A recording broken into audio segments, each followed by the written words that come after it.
Serum BCMA is a solubilized form of a TNF receptor, which is on the presence of late B cells.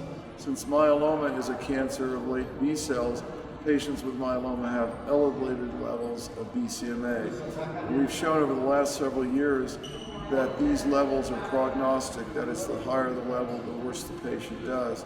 We've also shown those levels can be used to monitor patients, and especially patients who have low levels of protein conventional, that is monoclonal paraprotein, or patients who have free light chains.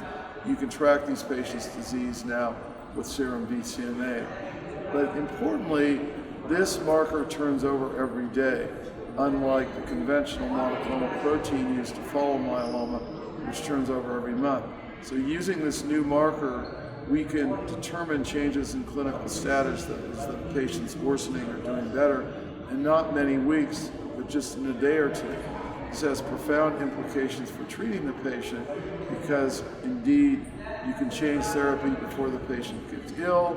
You may be able to use less therapy because you're going to know rapidly whether that less therapy with less side effects is effective, and therefore the patient doesn't have to be at risk for more treatment.